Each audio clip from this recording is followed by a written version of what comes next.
ये 4 सूत्र, चारों वेदों का पूरा ज्ञान इनमें बसा हुआ है।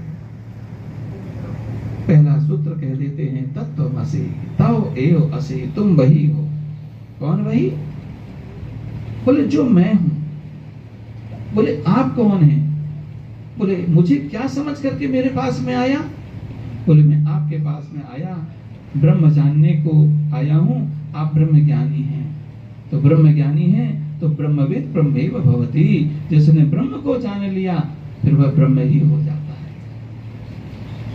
मैं वही ब्रह्म, क्योंकि ब्रह्म से ही ब्रह्म को जाना जा सकता है। तुम आज मेरे पास में आए हो, मैं वही ब्रह्म स्वरूप हूं। मैं कैसे जानूं उस ब्रह्म स्वरूप को? उस ब्रह्म स्वरूप को मैं कैसे प्राप्त करूं? तो दूसरा सूत्र दे दिया प्रज्ञानम ब्रह्म। प्रज्ञानम ब्रह्म से उसने जान लिया कौन से स्वरूप को? तीसरा स्वरूप को, अयम आत्मा ब्रह्म, मेरी आत्मा ही ब्रह्म है। और अयम आत्मा ब्रह्म के स्वरूप को जान लिया तो उसी ने उद्घोष कर दिया अहम ब्रह्मास्मि, अहम ब्रह्मास्मि, मैं ही ब्रह्म हूं। चिदानंद रूपः शिवोहम शिवोहम, वही उद्घोष करके कहने लगा ईश्वर अंत जीव अविनाशी, चेतन अमल सहज सुखराशि, मैं परमात्मा का पुत्र हूं। ये कब प्राप्त होता है?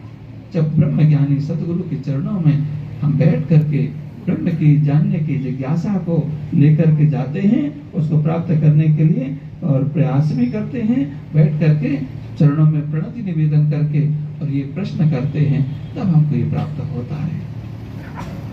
अर्जुन को ध्यान रखना, भगवान की प्राप्ति नहीं हुई है।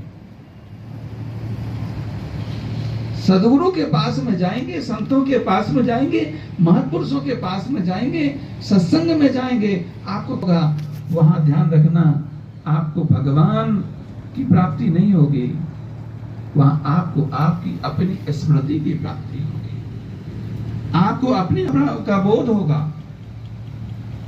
ध्यान रखना, भगवान तो हमें प्राप्त ही है। अर्जुन को क्या भगवान प्राप्त नहीं थे?